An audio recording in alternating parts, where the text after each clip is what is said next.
Think of the word diva, I think of a hot woman. Not in this show. A diva is a guy who is dramatic, overly dramatic. He's got to be a little braggadocious, don't you think? Come on, baby, with your sweet baby. These are the guys who are celebrated. The squeaky wheel gets the oil and the endorsement deals. Defining a diva is tough. A diva is really someone who says, look at me. Look, mama, they got these cameras on me again. The diva has to stick out. When I think of a diva, I think of self-absorption. There are many factors to consider. A diva is someone who whines, who complains, who's crying all the time. No, I'm tired of running. They're rough or nothing. But when the game is on the line, the diva almost always delivers. Picked off! Sanders! The players on our list may be football divas, but they're all great players. We're counting down them all. Madonna is a diva to me. Well, almost all of them. And now, the number 5 football diva of all time, Jim McMahon. I like being out in the sun, and I can't lay in the sun. You know, it drives me nuts to just lay there. So this way I get a nice tan, get the yard done. My daughter said if I go outside the gate with this on, she's calling the police. I wish I could play golf like this. Just a little something to hold my tees, a little fanny pack or something. Be great. There is no way Jim McMahon was a diva. That's just insane. Jim McMahon wasn't a diva. Jim McMahon was goofy. Jim McMahon, for me, falls more into the sort of jerk category. Punk? He was a pain in the neck. He's a deviant, but he's not a diva. He's a very different sort of cat. I think he was a diva because he was fighting battles that everybody knew he couldn't win, but Jim fought it anyway.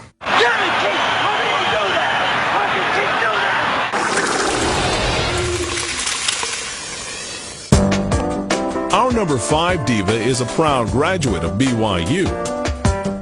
I always kept asking myself, how in the world did he ever survive BYU? I mean, coming from BYU, I think he was taking out all those frustrated years of strict discipline and went the other extreme into Chicago. Jim McMahon showed up on draft day and popped open a beer. And I was 22 years old.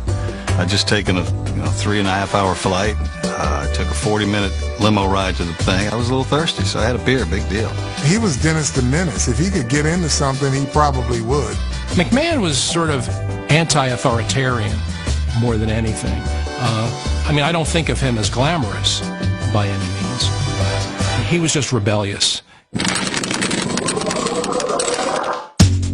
can call him a diva if you'd like. I'd like to call him a rebel. Jim McMahon chose to rebel against the most powerful man in football, the commissioner. One time he wore a headband that said Roselle on it. He was upset. He was protesting. He was taking on Pete Rozelle and his tyranny against the players. He probably had one of the most famous Super Bowl weeks in Super Bowl history. He mooned a helicopter at one point. I just let them know where it hurt. He was not a pretty boy quarterback. Let's face it. He was a rough and tumble quarterback, and he was frankly good for football because he did things differently. Being a football rebel makes you a football diva. Touchdown! Great catch for the touchdown! Great catch! Mike Ditka said, do this. And Jim McMahon did the opposite. And who would defy Iron Mike Ditka? He was certifiably crazy at times. As a coach, I've always liked him. I never understood him sometimes, but he never understood me sometimes either, so it was even. McMahon rolling left, looking to deal. He fires the left side of the end zone. His teammates really rallied around him. I mean, he was different, but he was smart. He's one of the smartest football guys I've ever talked football with. He had it together a lot more than people realized. McMahon fakes the hand. Fires the right side. Oh, my God! Let me tell you this. You're not a diva if all the O linemen and D linemen love you.